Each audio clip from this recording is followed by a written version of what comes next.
What's good, family? So, the first book I'm reviewing, I guess the only book I'm reviewing today, was not a book I was actually able to finish, which is kind of rare for me, because usually I can set out and finish any book that I start. You know, I've been reading some pretty difficult subject material, some pretty crazy stuff, but it's just the way that this book was written and the kind of the style of it. I got about 12 chapters into the book. I feel like if in 12 chapters of a book nothing happens, then, you really haven't done a really good job as an author.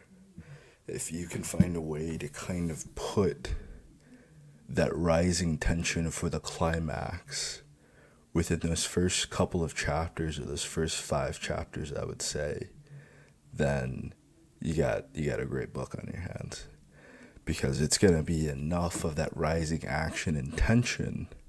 Or if you put the hamartia right in front, you put the issue that someone has right in front, then you have a lot more rising tension and action moving forward.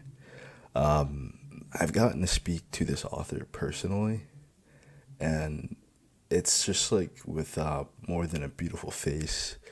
It's like some authors have just horrible personalities in their personal life. They don't know how to take compliments. They don't know how to take good advice. They just kind of block out everyone and everything. And you can't grow like that. You can't move to a new level like that. And it puts you in a place where what can take a year is now going to take 5 years, because a lot of those connections and a lot of those people, like myself, that would be willing to help you, you're insulted by. That could actually help you, you're insulted by. But all of the people that really can't get you further along in your career, the way I kind of view this review show is that I'm coming at this like a reader, first and foremost. I'm coming at this as an avid reader. I'm coming at this as someone who's actually out there reading books. Your target audience, I guess you would say, in a lot of ways. But for this book, I was not.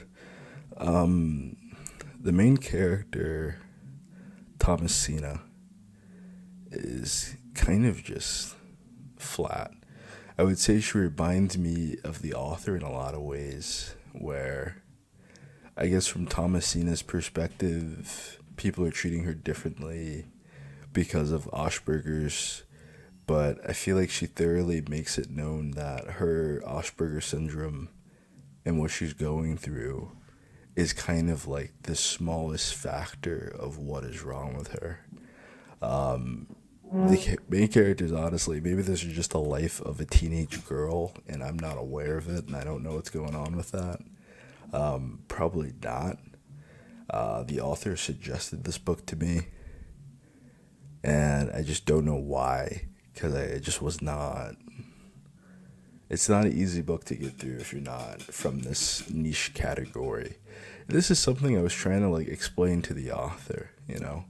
I guess another part of this, it's hard not to separate the fact of being an author and being a writer, but you have to write to a target market. You have to write to a target audience, because at the beginning of the day and end of the day, you're selling a product. You're selling solutions. And it doesn't make any sense that if you wrote a book about a 15-year-old girl with Asperger's, why are you not promoting this book specifically to 15-year-old girls with Asperger's syndrome or 15-year-old boys with Asperger's syndrome, instead of people completely out of that category who will not be able to relate, especially writing a book about a young 15-year-old girl going through her early sexual experiences to a dude.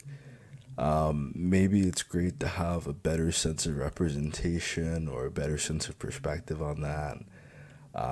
Maybe one day I'll have a daughter, and then that information will be useful.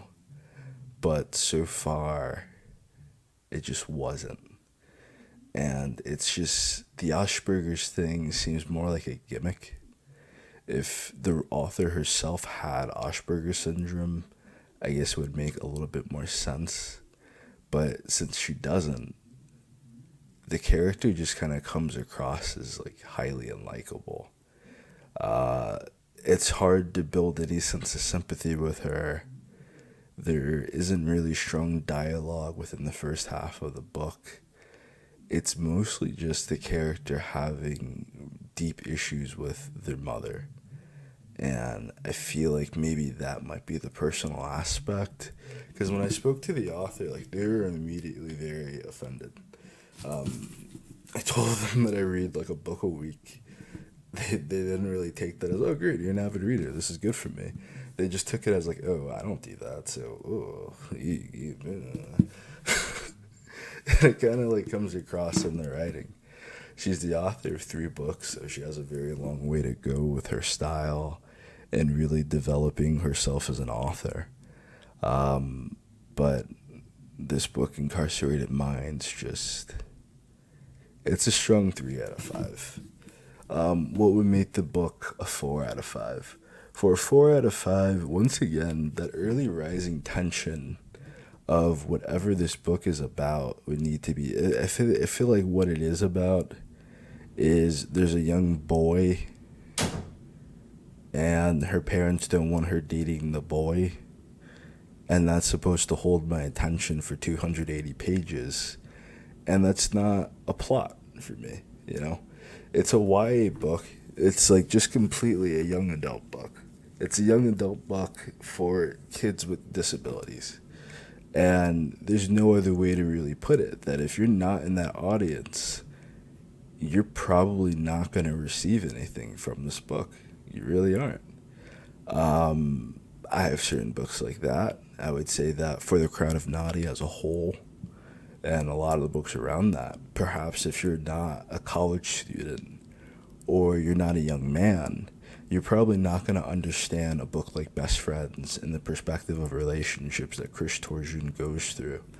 But I try to balance that out by giving another perspective with Maya Herrick, by having very rich dialogue with other characters to give the perspective of Chris and his shortcomings, the great things about him, just to kind of give a more 4-dimensional approach and a more 5-dimensional feel to the story itself, to the character, and to the world that he's going through.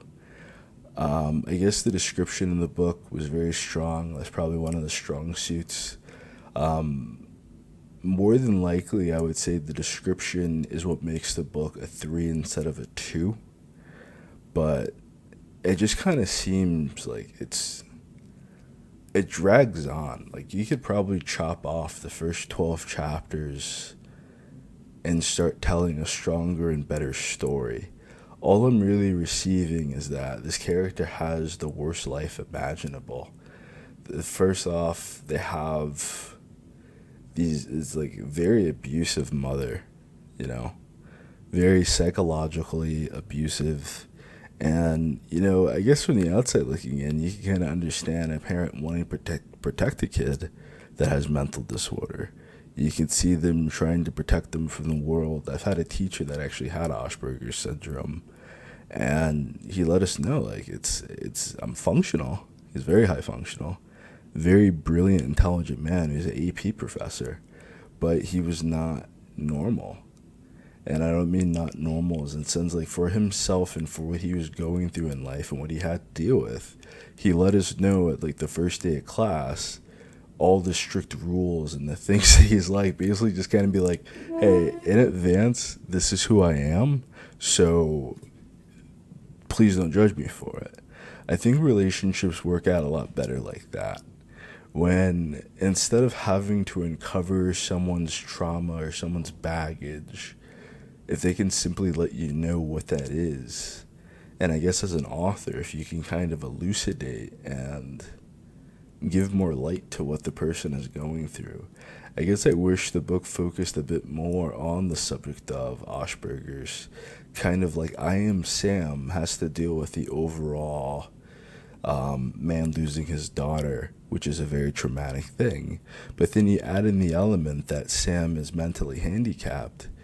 It brings the story of I Am Sam from this custody battle with the government to legitimate heartache and heartbreak for the character, as this special needs man now has to fight the court system, which is hard enough for anybody on the planet. It doesn't matter how high your IQ is, it doesn't matter how much money you have. It's very hard to go into the court system or legal system and pick up a W and pick up a victory. But it just does so much to endear you to the character. This does not. This feels like professional victimhood. It does not feel like the character, even despite having a mental disability, just being 15, has no real sense of like awareness or responsibility of self, to an almost like self-destructive type of phase and mode, that whatever you say, she's going to do the opposite. Whatever you suggest, she's going to do the opposite. And it really doesn't affect anyone but Thomasina. Once again, I did not find this book interesting enough. This is the first book of these reviews that I just have not been able to finish. This writing is very weak. The story just does not go into it. And the title of the book just does not do the story any justice. Again, this book was a suggestion to me. So I hope that when it was suggested, the person would have took a little bit. I tried to have this conversation with them too, and they didn't want to hear it. But it's a very important thing when you're doing anything, any form of performing art, any form of business, anything, whatever, is you have to know your audience. And it just doesn't seem like this book does. This book doesn't seem to realize who it's geared to. It's a book written by a woman in her 30s or 40s about a 15-year-old dealing with puberty. And if it was more of a looking back perspective of this is what my experience was, but it's not. It's just a complete work. It's a complete fiction. And it just, I don't know, it's just really weird. It's a really weird, like, walking into the book. I can definitely see the young adult audience loving this book. I can definitely see young women loving this book. I'm not sure if their parents would want them to read it, but I think this is like, this book is kind of a masterclass of why certain books don't make it, sadly and unfortunately. And it's because it's not written for a specific audience, as it should be. It has to be written in mind from the very beginning to the very end. A book has to be written with some sense of understanding who is going to be reading this book. And if you're writing for everybody, it puts your style in such a way that nobody is going to be able to understand it. Because it's almost like it has no style, because it has no audience. Style, voice, tone, uniqueness, originality, it really comes out when you understand. Like Quentin Tarantino, even though a woman might love and enjoy every single Quentin Tarantino movie ever made, and that's great, you can see, or Michael Bay, you can see their target audience is men. Ages 18 through 35, the age is just men. Because when you're going to advertise, when you're going to market the book, you're going to sell the book, you're going to events for the book, having that niche set up in place already, having those audiences set up in place already, it takes what you're doing to a brand new level. It makes it so that the wrong people don't pick up your book. As I tried to explain to the author again, is that if I gave New Girl to a 50-year-old man who hadn't been in the military to relate to Morgan, has never been a stripper or anything of that nature to relate to Rumia, then he's going to have a terrible time with the book if he finishes it all, if he even finds it interesting. If I hand New Girl to a 23-year-old still in college or about to graduate college who's going through this situation of finding a husband or finding a good boyfriend and then also finding a career and then making her way in the world, then it's going to be a 10-star out of 5-star book for her, because it's like, I'm telling your story. And that's ultimately the feeling that you want as an author to receive back from your audience, is that you either want them to say, like, dude, you're my favorite author. The only reason they would say that is because the book related so deeply to them that it resonates with them. It resonates with their spirit. It resonates with their soul. The only reason a person would not be able to really say that is because, just like this review, there's zero relation to it. And that's what made it a 5 out of 5, is that the grammar is great, the descriptiveness is great, but there is no personality in the book. There's no style in the book. The main character is very flat, and it's just not something that it's like pulling you in. It's a very cliche type of narrative. And I just feel like one of the things that could have really, because like how many people don't have mommy issues, you know? How many people don't have parental issues? How many people don't feel like they're struggling with something that only they struggle with and no one else struggles with? What can make it different and what can make it unique is having that target niche audience that can relate to what Thomasina's going through. And from there, it's going to expand into a market and expand into a community in which other people deeply relate to the story, because they can see how it humanizes and how it shines light on people with Asperger's syndrome. This book really reminded me, it did kind of, but it did not at the same time, that it reminded me at first of the movie Lorenzo's Oil as well, that it's a child dealing with very dire circumstances. Excuse me. We're going to close this up soon. Jesus Christ. Sorry. It's my phonesy.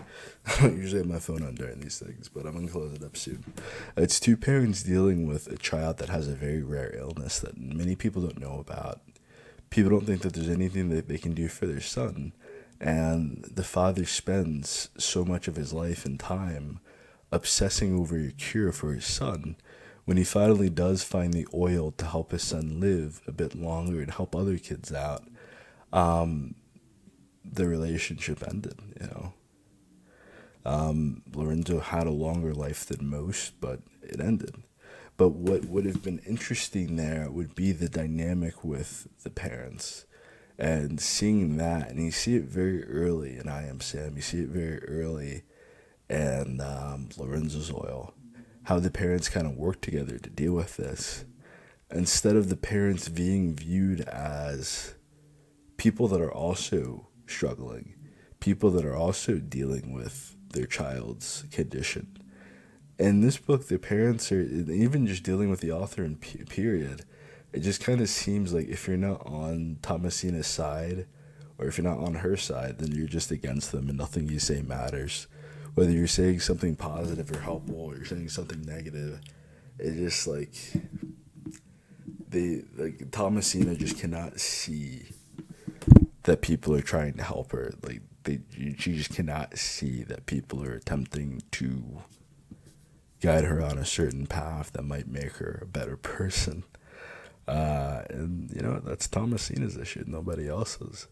This book for me is a 3 out of 5. I would have put it as a 2 out of 5 because the description of the book just kind of saves it from that regard. And again, a 3 out of 5 is not a bad rating. A 3 out of 5, it's a very average book. It's something that's very easy to pick up. It's something that I just feel like, it's a shame, you know? It's a shame that she didn't show me a different piece of writing or show me a different book. This is the book that she suggested and gave to me. And it's just, I'm not the target audience for this book. It would not have gotten a higher rating than maybe a 4. Even if it did have very rich dialogue and very good characters, it might have gotten a 5 or a 4. But it doesn't have good characters and it does not have good dialogue. the book just kind of does not seem real in a lot of ways. And it's a fiction piece, so it makes sense why it's not real. But it just doesn't seem very, like, believable. Maybe that's just me. Again, my biggest issue and critique with this book is that it can be very successful in a very specific target audience and niche where there are millions of people. You only need a 2 to 3% market penetration. Out of all like the hundreds of millions of people that read books, you only need a 2 to 3% market penetration. And you'll be rich. You can go on. But if you don't have any ambitions of making money off of a book, you don't have any real ambitions of having a lot of people read the book, you're never going to become a better author. You're never going to improve your skills because you're never going to be able to listen to your audience telling you these are the things that you need to work on to get my support. These are the things that you would need to do to improve what you're working on. And if all you're going to do is vilify your audience or vilify your readers and act like there's something wrong with your readers because you wrote a book for public display and for public critique and for public dissertation, and you don't want to hear what the public has to say about it, it's not fair to yourself, it's not fair to your book, it's not fair to your characters, and it doesn't make for a very long career. So, that's all for me. That's really all I think. It's a solid 3 out of 5. I feel like if you're in that category, I feel like if you're a young teenage girl, this book might be at a 4 out of 5 for you, quite honestly, because you're going to be able to relate to it a lot better than I can.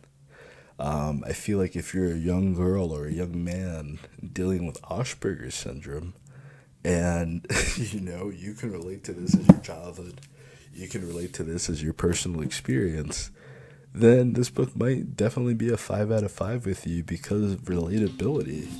Jesus Christ. I'm out. Relatability is a very big deal.